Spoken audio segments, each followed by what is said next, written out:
Welcome to the Live Your Possible podcast. I'm your host, Darrin Tulley, the CEO and Chief of Possibilities at Ignite Happy.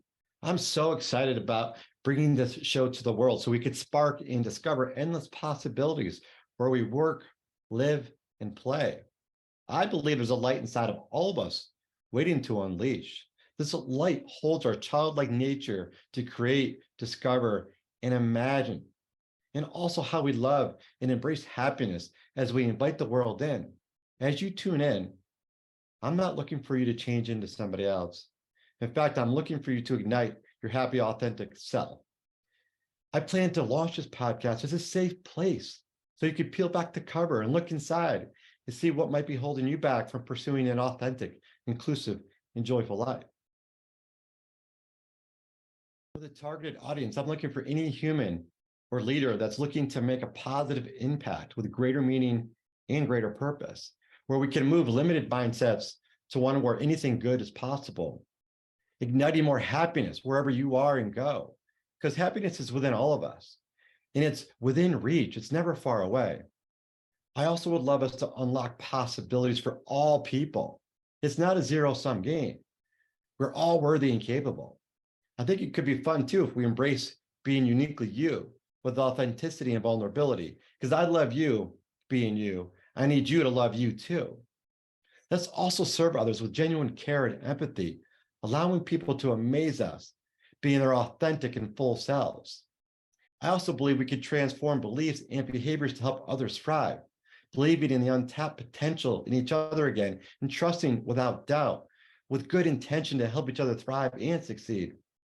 I would also love if we could explore inclusion as a gift to expand personal and societal growth, giving humanity a chance by putting us all on an equal playing field where endless possibilities exist. And I think we could also tap into our childlike wonder and awe, where we connect with greater meaning, with open-minded curiosity, and we walk through the door of transcendent joy together. You're probably wondering, who are the guests on this show? The guests that appear on the show want to pay it forward. They actually want to help us identify and experiment what our possibilities are. They want to give us ideas. And our guests are going to range from ordinary people to famous stars and artists, sports figures, military officers, and business and community leaders. People that are willing to share their experiences and to get vulnerable with us and to show us what is possible, because they're relatable humans with relatable struggles. They're going to give us ideas, and they're going to show us how they use these as motivation to break through, to overcome challenges, and to really ignite the lifelong desires and turn them into vibrant realities. They're going to share and openly discuss what they learned. And they're going to talk about human experiences like vulnerable stories or childhood memories, or potentially light up moments that gets them into action mode, or potentially the joy that's inside them. How did they use that to break wide open? Well, we're going to learn together. We're going to have our guests expand without limits, and we're going to hear how they use this to find their active passion and purpose in life and really show us the path to what is possible. As your host, I feel like it's only responsible of me to share my own responses to some of these tough questions I'll be asking around human experiences. Because I feel like I don't have all the answers, nor do you. Yet our guests are going to share what helped them break through and how did they overcome the challenges in life. So I thought it would be nice for me to walk the talk and to set the foundation to the type of stories and examples that might be shared here. Not to say that everything I did was perfect or correct. It worked for me to break wide open and to actually see that I am possible too. So I just want you to reflect on these stories with me and think about the good and the bad ones that you could work with to help you see the good in that, to see how it's rigged in your favor, to see how you could leverage that to grow and to ignite your happy, authentic self. Like, for example, with vulnerable stories, vulnerable moments, it's one of those periods where I really recognized I wasn't being my true, authentic self. I had an awakening. I was at a diversity and inclusion event where I was one of 25 people. In fact, I was one of 5 white males at this event. And it was a 4-day immersion event where we spent a lot of time together, got to know each other, and really started to learn what excites us and what motivates us, what makes us happy. We also found the things that were barriers or that got in our way. We started to learn about different injustices, the things that held us back from being our full selves, to walk into our day as we are. Because our society is really different and it really requires people to act a certain way. And it's hard. And I didn't recognize that until I was at this event. At the end of the second day, I started to feel terrified and scared because I was swimming around in this bubble. I had this purpose to bring out the best in people. When I realized I was doing that for people that were like me, I was swimming around in this bubble of sameness until that next morning, I wanted to talk to the group and mention how I didn't realize that I had these unconscious shortcomings, that I wasn't bringing out the best in everybody. And I started to cry.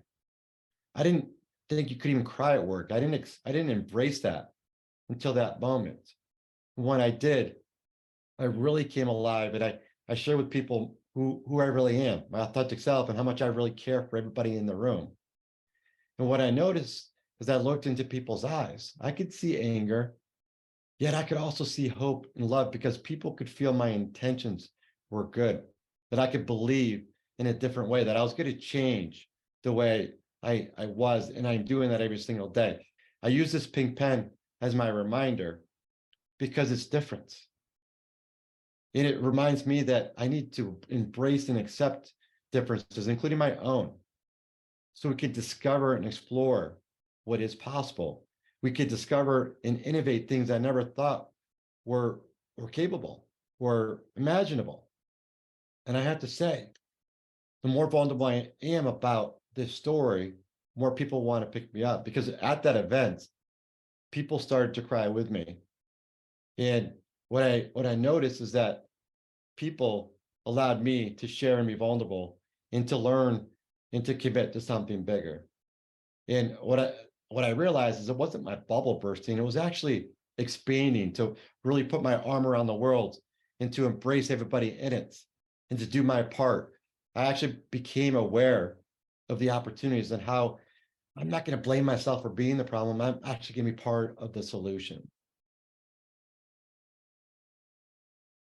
By being part of the solution, I needed to go back and self-reflect and remind myself where I came from.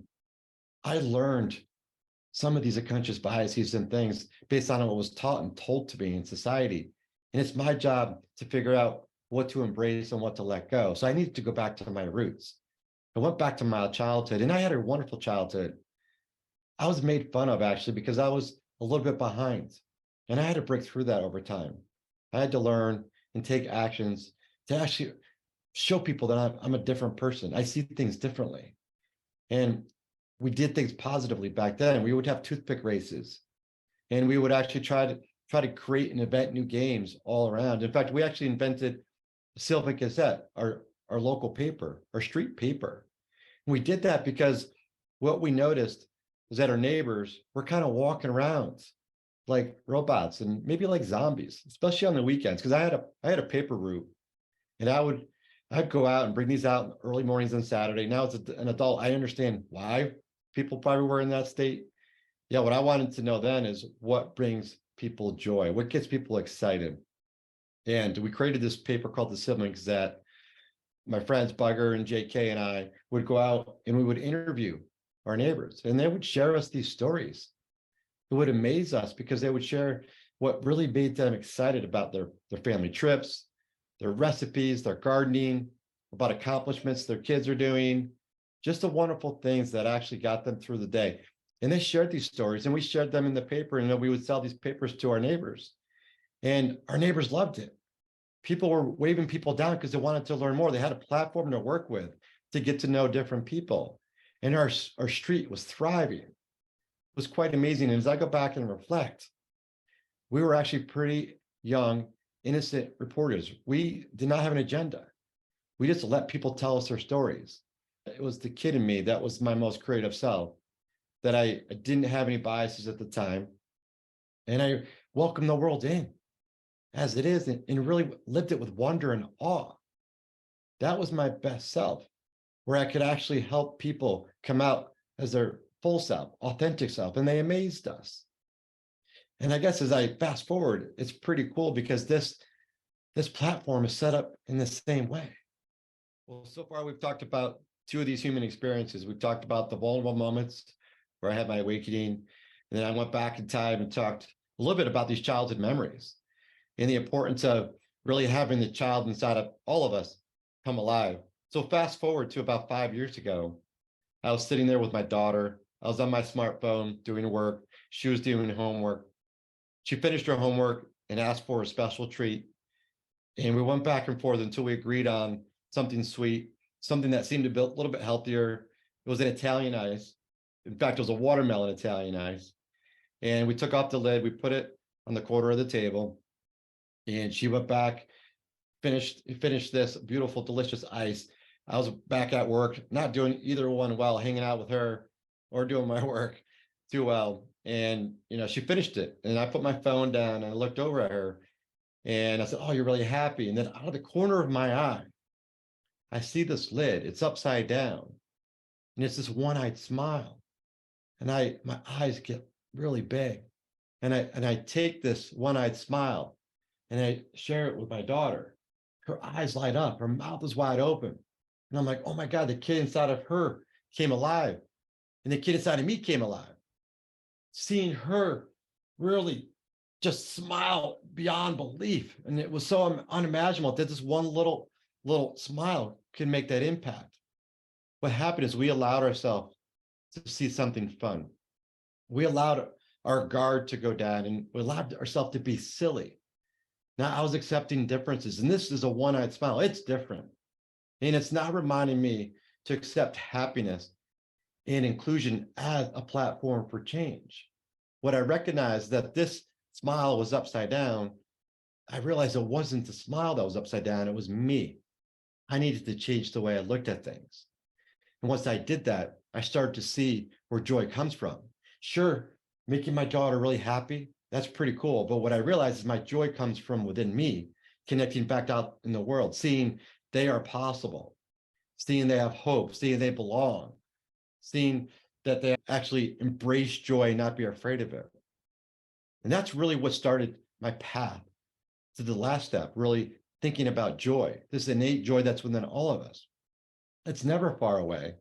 It's always within reach. And I started to write stories down day after day because all the things started popping and connecting in my mind. It was so intentional, it was so purposeful, it was so beautiful. And that's where I started this company called Ignite Happy. And I started to write this book and finish this book called Live Your Possible. And I got to say, this whole point of bringing joy to the world and helping people light up is possible. In fact, this is really a jumping off point for this podcast to invite people in to share with us how these human experiences impacted them and how it motivated them to make an impact in the world. So let this be a jumping off point for our guests to expand our minds and our opportunities beyond limits. I really want you to keep your eyes wide open, be open-minded with curiosity. I'm going to share with you some of the key learnings and ideas that we learned from our guests that we could try out. I just need you to be ready to self-reflect and to tap into those good or bad experiences to inspire you to light up and do the unimaginable. Because I dare you and encourage you to turn that light back on high to beam as your most authentic, inclusive, and joyful self. Because when you're a lighthouse, you start to make it safer for others to do the same. And as you make others shine, you're going to beam too. And we're all going to become a bit brighter. Thank you for following the show and for believing anything is possible. And remember, it's never too late to ignite your happy, authentic self and to live your possible.